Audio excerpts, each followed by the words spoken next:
Okay, handbrake dekat kaki. Macam Alza lama.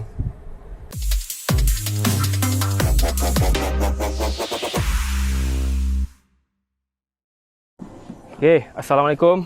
Dan korang bersama saya Amirul untuk N-Gear. Ada yang biasa tengok channel ni belum subscribe, bolehlah consider belanja kita punya subscribe. Sebab kita banyak lagi model-model lepas ni kita akan keluarkan konten. Semua benda lah berkaitan pasal kereta, motor, 2 tayar, 4 tayar, 22 tayar, yang terbang, yang kat bawah, semualah yang ada enjin. Dan untuk hari ni kita nak tengok apa? Okay, ni dia bersama kita hari ni. Selamat datang Nissan Serena Facelift 2022.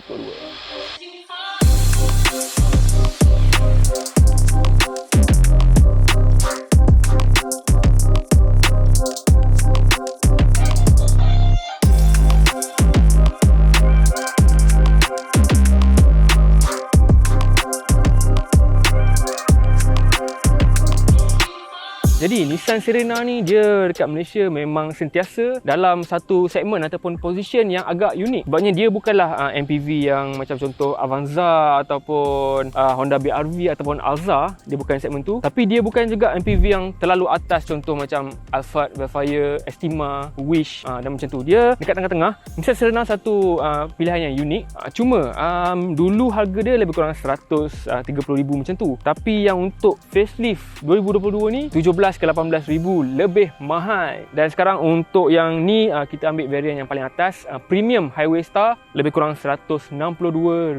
Berbaloi ke tak? Kita tengok sikit yang apa yang baru dekat depan sekarang ni.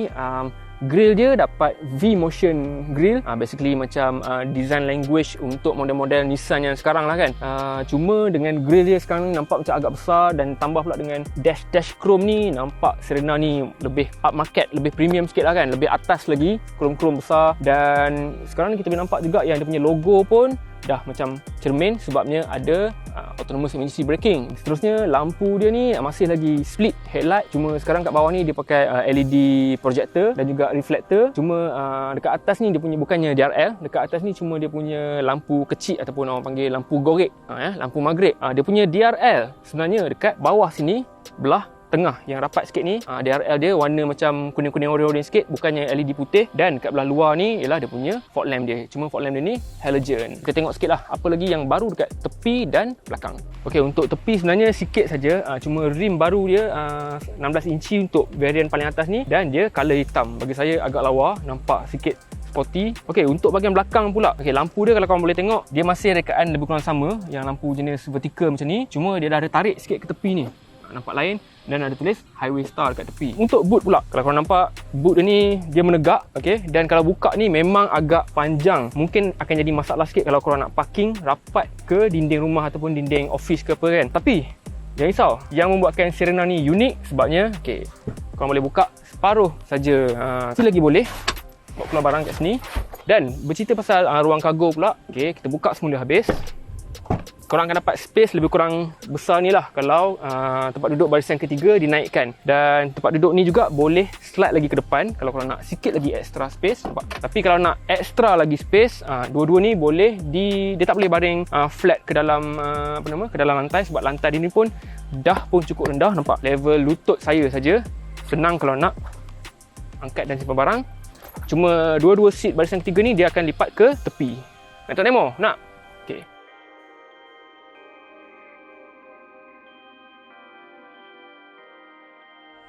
Okey, tahukah korang Nissan Serena ni boleh menjadi sebuah kereta yang buatkan korang punya bakal mak bapak mertua suka kat korang.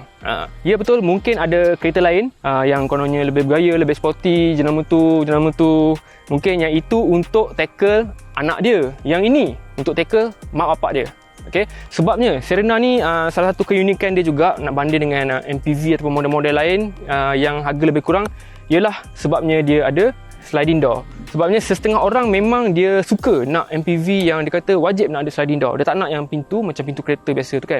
Walaupun benda ni sebenarnya mungkin buatkan kereta lebih berat, dan juga dia punya maintenance pun ada, yelah, benda-benda lebih kompleks. Long term mungkin maintenance dia ada cost sikit kat situ.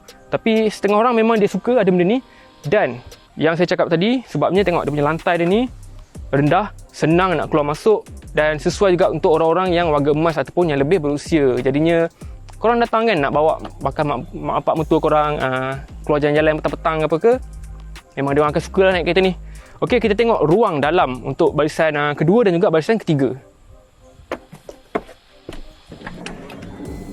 Okey, yang pertama pintu dia memang automatik kiri kanan. Kita boleh nampak yang ruang dalaman dia ni cukup luas walaupun kereta ni Serena ni tak berapa lebar. Sebabnya design luaran dia ni yang kita tengok dinding tepi dia tu lurus. Flat panel dalam pun straight, pintu luar pun straight. Jadi kita dapat space yang agak luas walaupun dia punya footprint kereta ni. Jarak antara 4 penjuru roda tu walaupun tak besar sangat, tak lebar sangat. Lantai rendah, bumbung tinggi. Tengok, saya hampir boleh berdiri. Tempat duduk pun okey, kita dapat sekarang ni untuk 2022 kita dapat leather semua. Ada dua pilihan leather, satu warna hitam dan model premium bawah dapat fabric. Tapi yang ini memang saya suka warna coklat macam ni, dia ala-ala macam Napa leather. Okey, apa ada kat sini selain daripada pintu automatik, kita ada juga sunshade kat sini. Okey, corong aircon atas sini, dan corong aircon ni pun agak kemas. Dia ada panel kat sini agak kemas dan dia bukanlah letak satu macam apa blower besar kat sini. Dia semua benda kemas. Kita nampak corong dia pun kat tepi-tepi ni saja, atas siling, kat bucu. Dan belakang ni juga untuk setiap penumpang barisan tengah ni juga ada USB port kat sini, dan dia letak pun USB port ni pun agak kemas. Dia tertutup, slot ni boleh buka tutup. Ruang pun agak luas sebenarnya kaki, dan seat ni kita boleh slide depan belakang. Okey, nampak sliding agak banyak. Kalau tak ada orang dekat barisan ketiga, kita boleh slide sampai sini. Okey, nampak? Untuk ruang barisan ketiga pula, kita boleh lalu dekat tengah sini.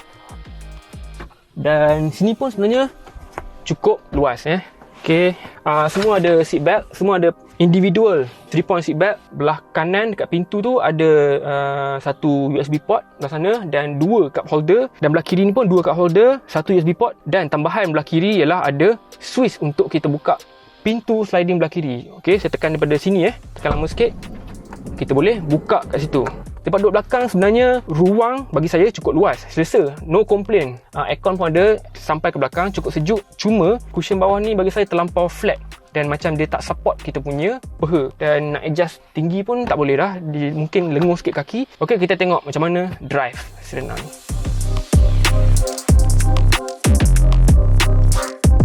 Okay, Nissan Serena ni dia masih lagi pakai handbrake dekat kaki.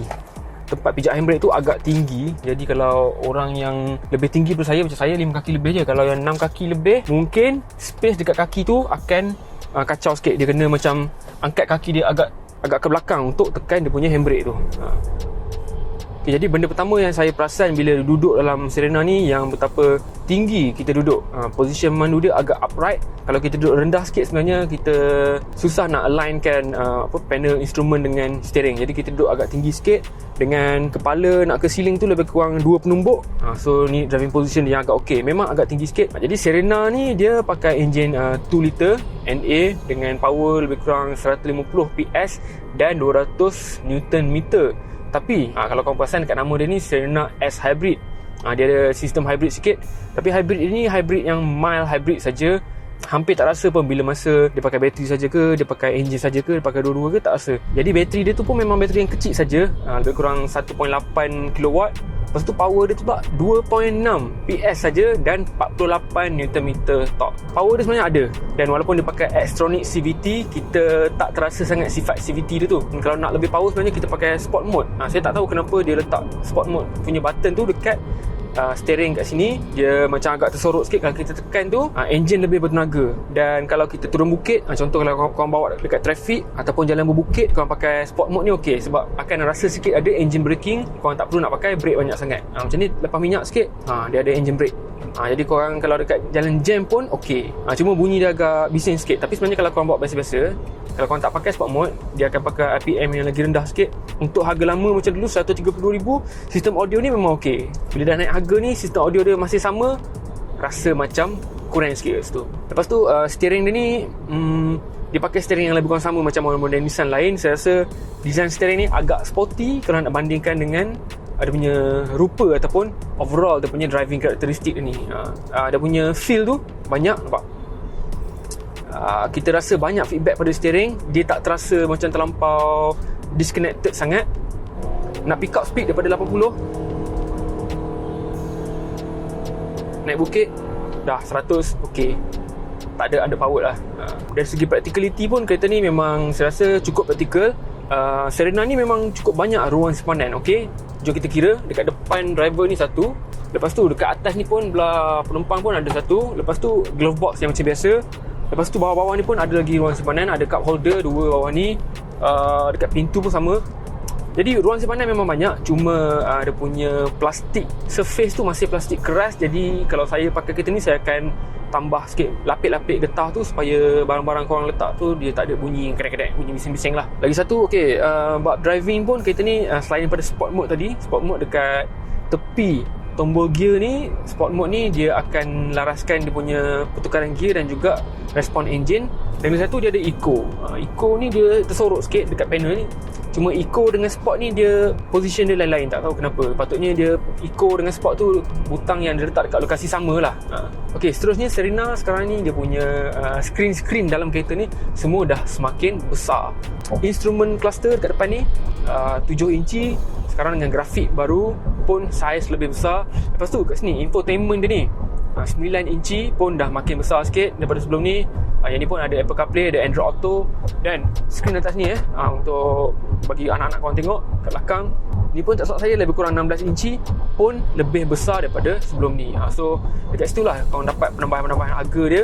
Dan dekat dashboard depan ni pun kita rasa dia bukanlah betul-betul soft touch, tapi plastik yang nampak macam soft touch. Dia bukan yang kasar sangat macam ni. Dia kat sini dia yang lebih lembut sikit. Okey, jimat tak Serena ni? Serena ni memang jimat. Okey, kalau korang bawa biasa-biasa pun, tak mencuba pun, dalam bandar apa semua, korang boleh dapat 12 km per liter tu senang. Dia punya tank tak besar sangat, tapi full tank dia senang-senang juga korang boleh dapat 550 ke 650 km dengan mudah tanpa mencuba. Okey, cuma untuk handling dia ni lah. Kalau macam handling nak cerita juga, dia punya body roll memang ketara, tapi tak adalah sampai rasa macam tak confident korang boleh bawa ambil corner pun dengan agak okey, sebab grip pun tinggi. Dia punya pedal pun kalau guna sport mode pun agak responsif. Engine memang terasa hidup. Kalau nak tambah speed pun agak senang. Jadi antara satu lagi aspek lain yang dia dah improve untuk 2022 ni, yang menyumbang juga kepada penambahan harga, ialah safety. Dan saya rasa safety memang penting lah untuk kereta macam ni lah. Serena ni kita bukan nak bawa laju pun. Untuk Serena sekarang ni dia dah ada AEB, Autonomous Emergency Braking standard. Tu memang bagus. Lagi satu, kereta ni dia ada juga blind spot warning dan juga blind spot information system. Jadi kalau ada kereta dekat sebelah, lampu warna oren tu akan menyala. Lepas tu kalau korang bagi signal juga, dia akan bunyi warning sikit lah. Tapi warning dia biasa je, dia tek, tak begitu tegas lah. Dan juga dia ada lagi satu rear cross traffic alert. Cuma dia tak ada pro pilot. Kalau market overseas macam Japan, dia ada pro pilot. Jadi dia ada macam adaptive cruise control. Tapi yang ni dia cruise control dia, cuma dia bukan adaptive. Jadi siapa yang patut beli Serena ni? Jadi Serena ni dia bukannya kereta yang untuk korang yang kalau nakkan macam contoh feel pemanduan ke kan, untuk harga macam ni korang kena korbankan lah space tu ataupun practicality kan. Mungkin korang ambil Mazda 3 ke Golf 1.4 TSI pun dalam harga ni juga 160,000 juga, ataupun Civic ke kan. Tapi kalau korang nakkan betul-betul space dan practicality, nak luas, Serena ni memang sesuai, memang praktikal. Dia satu model yang unik dalam julat harga ni. Julat harga 150 ke 170,000, dia satu pilihan yang unik. Tu je lah kot. Dan kalau korang ada rasa apa-apa lagi pertanyaan nak tanya pasal Serena ni, boleh tanya juga kat komen bawah. Dan lagi sekali, kalau korang dah tengok sampai habis, terima kasih saya ucapkan. Dan kalau siapa yang belum subscribe, boleh consider subscribe channel kita Angear TV. Korang type jugalah kalau korang nak kita review apa pula lepas ni. Nak review Bugatti ke, GTR ke kan, type lah bawah tu. Nanti Syasha akan call, dia deal lah. Jadi itu saja, sekian daripada saya Amirul untuk Angear TV. Terima kasih menonton. Assalamualaikum.